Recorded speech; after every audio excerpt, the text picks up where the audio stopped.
Hi there, Craig Hocknell here with Learn, Play, Laugh. I'm just going to talk to you about this great new product. It's called the Golf Slot Machine. I just wanted to kind of go through a little bit of how I particularly use it as an instructor and how you may be able to use it as a teacher or as a player. So the basic use for it is when you set it on the ground in this position, you use the jigsaw puzzle pieces and put it together. And then what you'll find here right away is that you have a 1, 2, 3, and a 4 indicated. So as I step back here, what you'll see is there's a green arrow and a gray number 2, a yellow stripe, and a blue stripe that goes across the golf slot machine. So number 1 is to indicate where you place your golf ball. We'll get to that in a minute. Number 2 is where you place the club head. Number 3 is your takeaway, and number 4 is your downswing, or your follow-through position, right? So basically, if I start out and I put the club right here on number 2, and I sweep that club right along number 3, what you'll see is the extension of my backswing, if I keep that going, takes the club along the line here. And now, as I do is I turn and fold my arms up. Now what I'm visualizing down here on the ground is now what I have to do is I have to get that club to trace along the 4.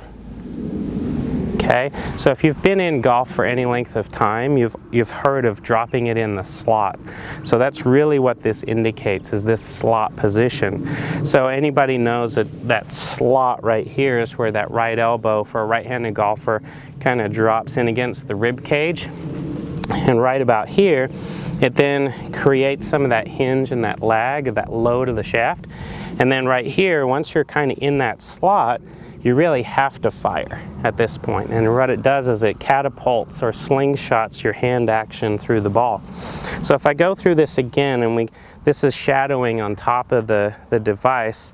If I set up on number 2 and I just hover my club in the air, go back along 3, and then trace 4. So as I do that, you'll see 2, 3, 4. Do that again, 2, 3, and then 4 is here on the blue line. And I'm just kind of working on changing my direction, changing my path. But what you'll find as you do this is it actually dynamically makes you move your lower body appropriately. Players who have traditionally just kind of sat here with their hips, pick the club up without a lot of hip turn, and then gone into baseball mode and chucked it across, what they're going to do is hinge it up and throw it across that line. And what that produces a square club face with an across the line path, which obviously then produces a side spin or a slice spin to the shot.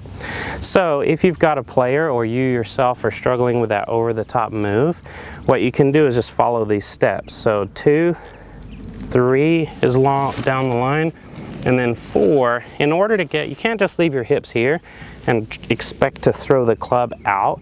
That doesn't make any sense, and it's kind of awkward and uncomfortable. So what you have to do after you go 2, 3, is you actually have to kind of bump your hip a little bit. And what that does is it displaces, right, the lower half so that there's room for that right elbow to essentially drop right into that slot position.